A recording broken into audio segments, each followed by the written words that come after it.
Have you ever wondered why you click with some people and cannot stand others? Yeah. Yeah? Yeah. Join the club.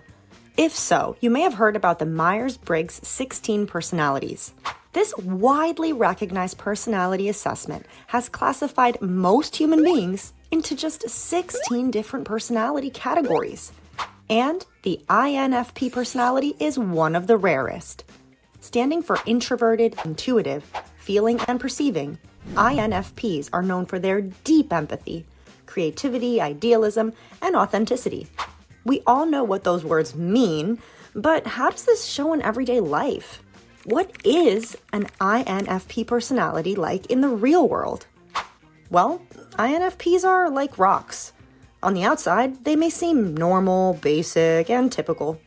Once cracked open, metaphorically of course, they are full of shiny, mesmerizing, colorful crystals.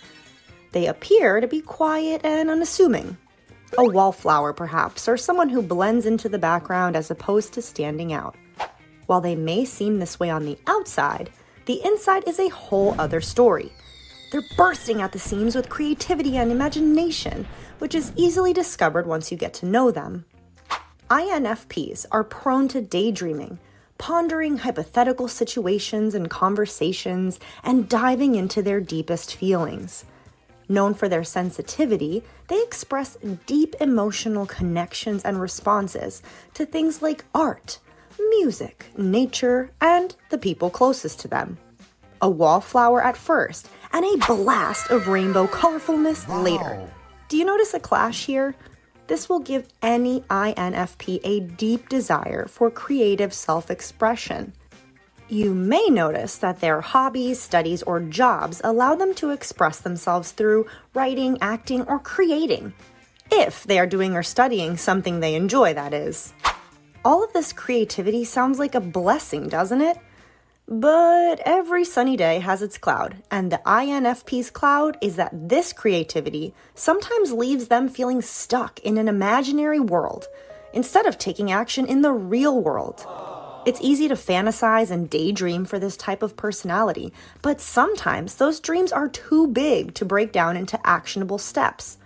That's when you may see an INFP frustrated, unfulfilled, or feeling like they aren't enough or capable of what they want to do. In fact, this leads many INFPs to feel stuck at work.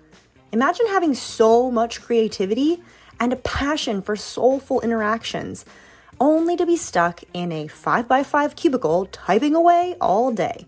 Except for the 30-minute break where you talk about how much work stinks by the water cooler. Talk about totally suffocating any enthusiasm.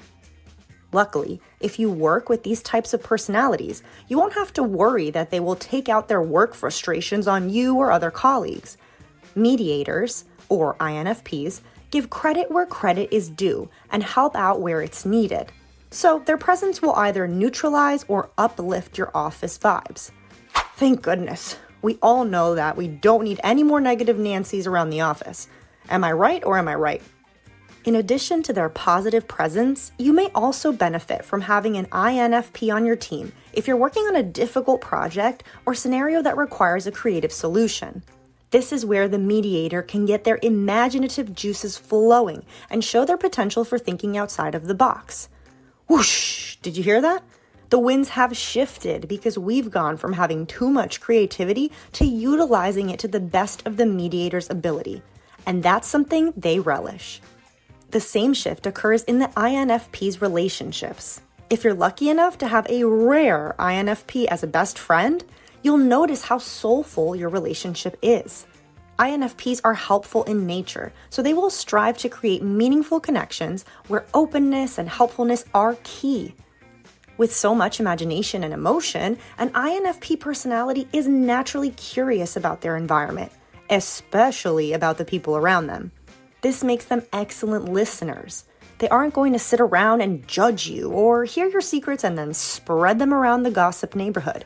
No. This person will be compassionate, non-judgmental, and extremely empathetic.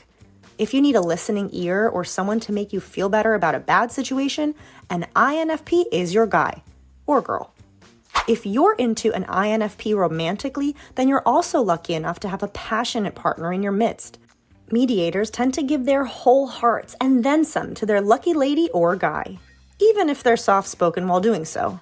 They may even stick out not-so-great romantic situations because they're idealistic and strive to follow their inner purpose and conscience to leave the world better than they found it. INFPs are unique, which may leave them feeling isolated at times.